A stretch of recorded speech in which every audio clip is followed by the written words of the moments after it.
The city of Louisville is under state of emergency, awaiting the news on whether or not the grand jury is going to indict the officers involved in the Breonna Taylor shooting. Her shooting was a tragedy. It was untimely, unnecessary, controversial, legally justified? Maybe. We're going to see today. In response, the mayor has declared a state of emergency. Everything is being boarded up. Citizens are in their homes awaiting the news. So, what's going to happen? What happened to Breonna Taylor? What happened to the officers involved? And why in the world is Seattle hiring a convicted pimp as a street czar? Let's get into it.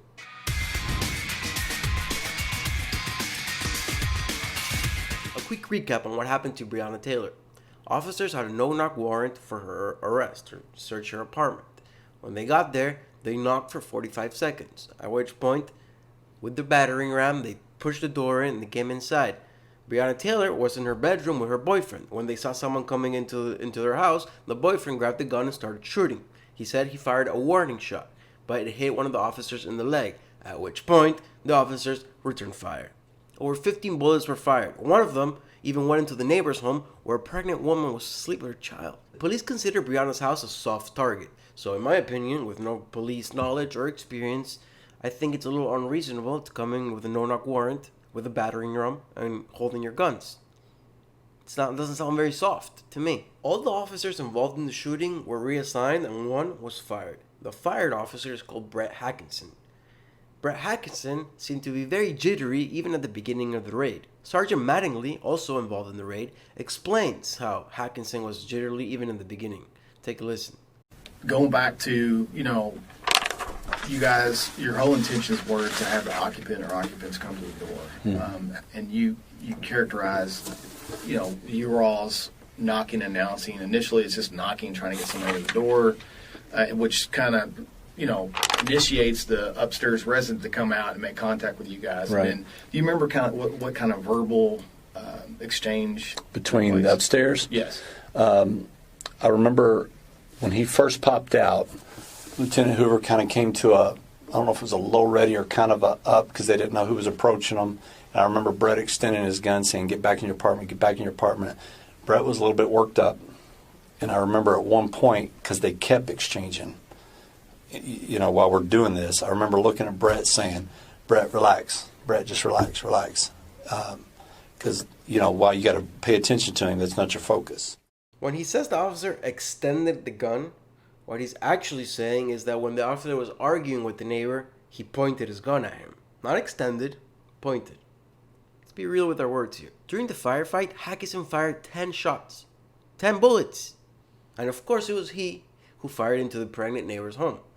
The Louisville Police Department, in their termination letter, claimed that Hackinson acted with extreme indifference to human life, which, if he's the one who killed Breonna Taylor, I think he could be charged with second-degree murder. Last week, the city of Louisville reached a settlement with the family of Breonna Taylor in which they paid him $12 million. Now, $12 million is not going to replace your daughter or your girlfriend or your whatever. It's not going to replace a life. But one could assume that the rioting in her name would cease. One officer fired, $12 million to the family. It's okay, right? So why the state of emergency? Well, today, the Attorney General is going to announce on whether the grand jury has decided to indict or not the officers involved in the shooting. If the officers do not get indicted, the mayor and everybody else is assuming that the people are going to riot. Expecting riots, the police department put all the officers on duty, canceled all days off, canceled vacation, and is expecting all its officers to work 12-hour shifts. Citizens are boarding up their stores and preparing for the storm. What happened to Breonna Taylor was a tragedy, and it may have been avoided if the police officers were better trained.